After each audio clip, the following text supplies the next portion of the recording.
Alright, how's everyone doing? Welcome to From Z to A, Alphabetical Interviews with Zach Anderson. I am Zach Anderson. Today we're here at Sage Sound Studios for the 45th edition of Monsters of Acoustic Rock, and I am joined by Joseph Omeluk.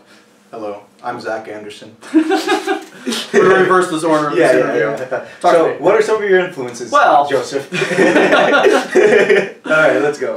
So I'm going to ask you the difficult questions as long as they have something to do with the letters of your name. Okay. We'll start with how do you go about deciding the order of your set list? Do you tend to plan it out ahead of time, or change things up on the fly depending on how people react to certain songs, or do you just improvise the entire thing? Yeah, there are aspects of preparedness to my set list, like what I'm going to start out with, etc.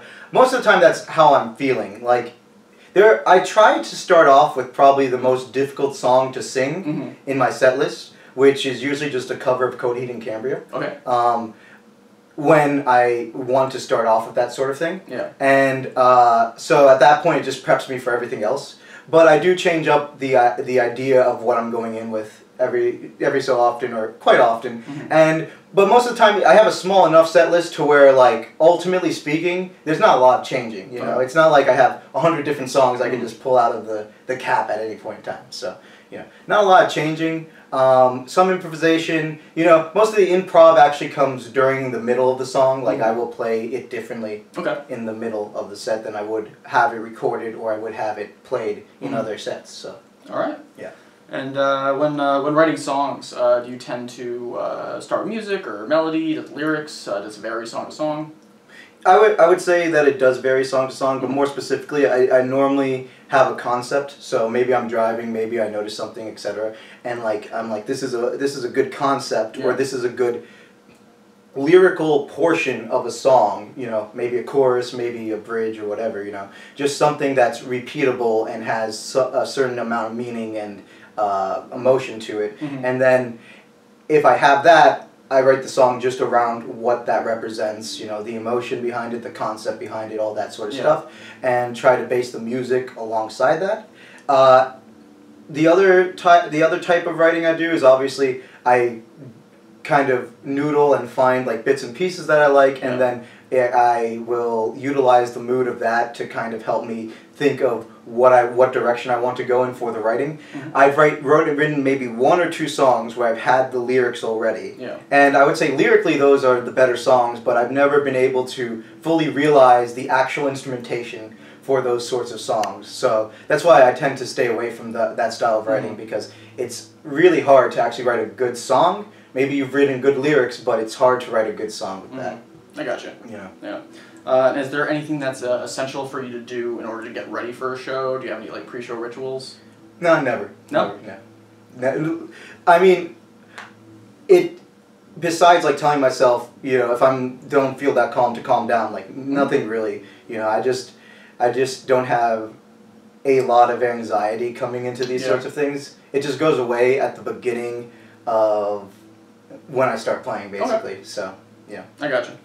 And what themes or topics do you tend to write about in your lyrics? Yeah, so this is kind of a complex question, because it's dependent on a few things. But the main themes of certain things are, like, you know, individual experiences, you know, about hardships and all that sort of stuff. But thematically, one of my projects I'm going for, and I'll be playing some songs tonight from that project, is a concept about, like, religion with a lot of imagery-driven type ideas, and it's just the characters' kind of descent from very religious to, like, non-belief and all that sort of stuff. And so it depends on what I'm writing for, basically. I will say that, you know, a lot of existentialism comes into play, a bunch of disparate kind of just general emotions and concepts, you know, sadness, glee, all that sort of stuff. I do intend on taking concepts from poetry and short stories, reading a bunch of them, and then taking those concepts and creating something grander conceptually with that sort of stuff on a future effort. But for the most part, what I write conceptually will change from project to project, basically. Yeah. All right, excellent. And what has been your most unique fan interaction, whether good, bad, weird. Yeah.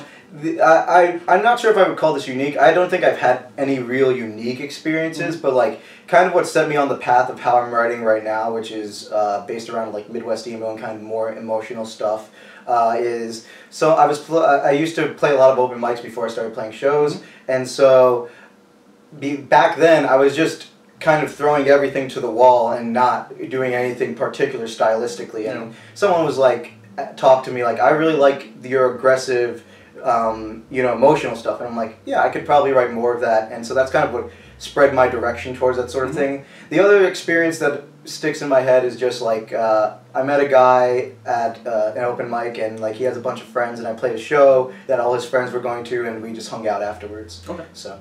Excellent. And what kind of music did you grow up listening to, and how do you feel it has affected your actual style? Well, it depends on what you mean grow up listening to. Younger, I'd say younger up until about high school. Because I would say the stuff that I listened to at first, up until I was like 10 or 11, I actually just didn't listen to music. Okay. I like, if something came on the radio goes off, you know what I mean? So, but the standard radio stuff, and then also like classic rock, I started out around that age, and then eventually it kind of developed as I got into my mid to later teens, like between 13 and 18 or so, indie rock, Midwest emo, post-hardcore, post-rock, all those genres, and that's what really influences me. You know, Modest Mouse is my favorite band. I think they've written the best material to ever exist. You know, the Long Drive, Lonesome Crowded West, Moon Antarctica. If I had to make a list where I could repeat artists, those would be the top 3 albums. And the thing is, besides that, Jimmy Eat World, Sunny Day Real Estate, Built to Spill, Elliott Smith, a lot of those sorts of groups, Say Anything, they all are very influential, though I didn't listen to them starting off, but eventually they all came into the foray, and actually it's funny because a lot of what kind of started me off were like Guitar Hero songs, because I would play Guitar Hero, and then those would be the songs I listened to, and then I would listen to the band's other material. So it's like there were plenty of like classic rock, and I enjoy it to a certain extent. I do think it's rather boring, to be honest, and not very intriguing. There's a lot of tropes in there that I personally don't enjoy, and I don't think are creative whatsoever.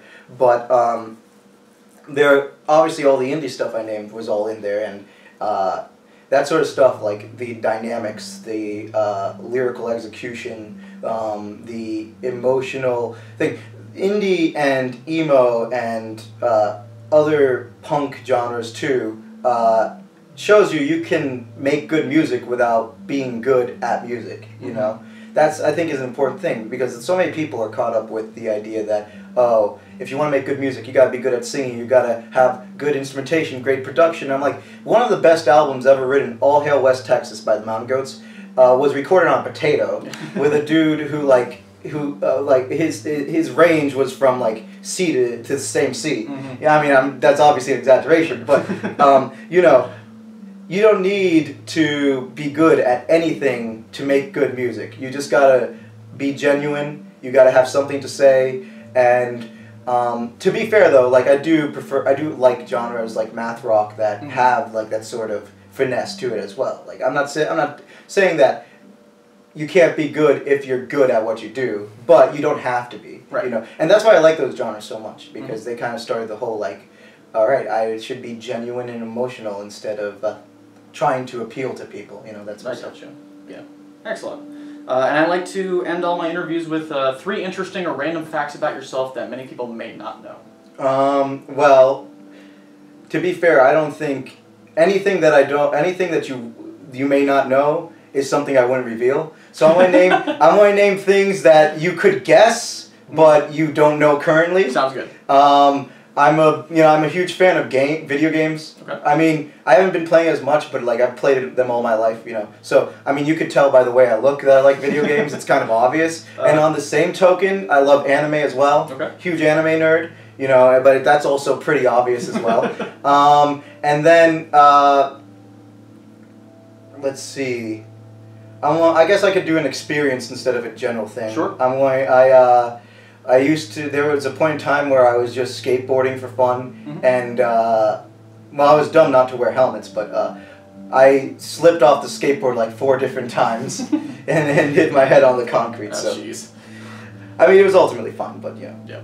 All right. Do you have to ask favorite all-time video game, favorite all-time anime? Okay. You know, video game is Star Wars: Knights of the Old Republic, and that to me is just when we're talking about story-based games with fun mechanics. That's the best game at that. You know, like it depends on what like specific element we're talking about, because obviously Star Wars: Knights of the Republic is a terrible multiplayer game because it has no multiplayer.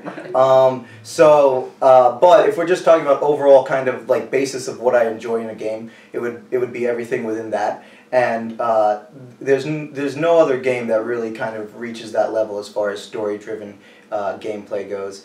And obviously the mechanics I think were awesome. And I'm also a huge Dota 2 fan too, but that has no story. That's just like you just kill people basically with different versions of various parts of existence, like a rock man or a tree. And favorite anime, that's a little harder because there's a lot of different animes that tick different boxes. You know, I would say that if we're talking about artistic kind of animes, I think Mushishi is the greatest anime. And if we're talking about kind of more intellectual stuff, I would say Steins Gate is the greatest anime. If we're talking about comedic, more towards comedic versions things, I would say Gintama is the best anime. Okay. But overall, I think the elements in Gintama I prefer a lot more than all the other ones I named. Yeah. And if we're just talking about general entertainment, JoJo's Bizarre Adventure is like, I mean, I think most people would say JoJo as far as entertaining goes, because it gets fast and to the point, and it's just crazy, you know? Yeah. So, but, oh yeah, and then on top of the artistic thing, I would say Natsume Yuujincho is as good as Mushishi as well. They have similar topics, and they execute in very similar ways. I just finished season 6 a couple days ago. Oh, really, dude? It is the most beautiful, it's one of the most, it's such a beautiful anime, too. You know, the thing is, obviously it's more dialogue driven, but like, you know, it's like the difference between the most beautiful painting and the most beautiful song, you know what I mean? Yeah. So it's like, there was, man, I need to rewatch the whole thing because there was a particular scene that I really loved the imagery and the song, and it was just perfect, and it was just something that resonates in my mind. I don't remember the episode, but that scene just resonated in my mind. It's like there's this beautiful Japanese styled like soft drip song that you hear in a lot of animes, and then it's just panning out like the imagery of like a mountainous area and all that sort of stuff after some eventful scenario occurred, you know. And I mean that happens a lot in Natsume Yuujincho and Mushishi, but that particular one was really beautiful. Yeah. So. Excellent. All right. Well, thank you so much for being on the show. Yeah. If you want to check out Joseph Omeluk, please visit the link below. And now cut your performance from Joseph. So thanks again. We'll see you soon.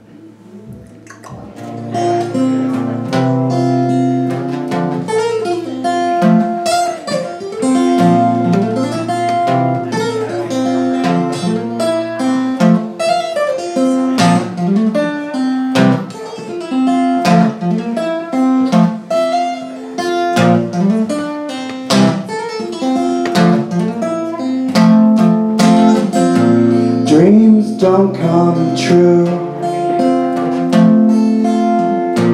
they just fade in the ether. I guess just like you, and long breezes of winter.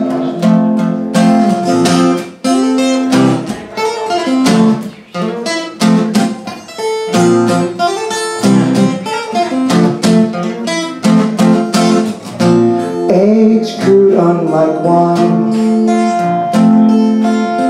it all comes with time. Aspirations, they die. I know I can't stand this either. I sit here and think about what I never did and say to myself, God, you're a stupid kid.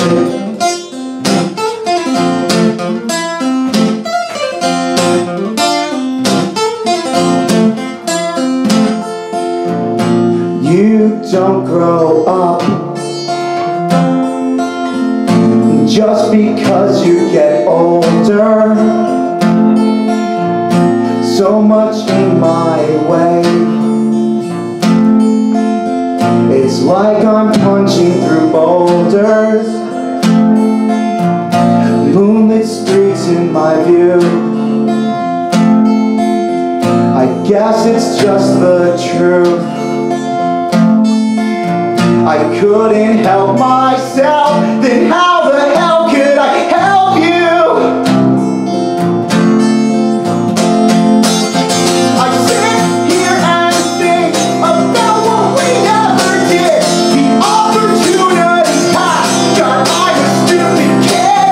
I hear words so kind, like from the mouth of divine. I have no confidence. I'm such an idiot. My arms don't feel you around, and what just won't come out. Don't know what this is about, but I can hear you now. I can hear you now. I can hear you now. I can hear you now.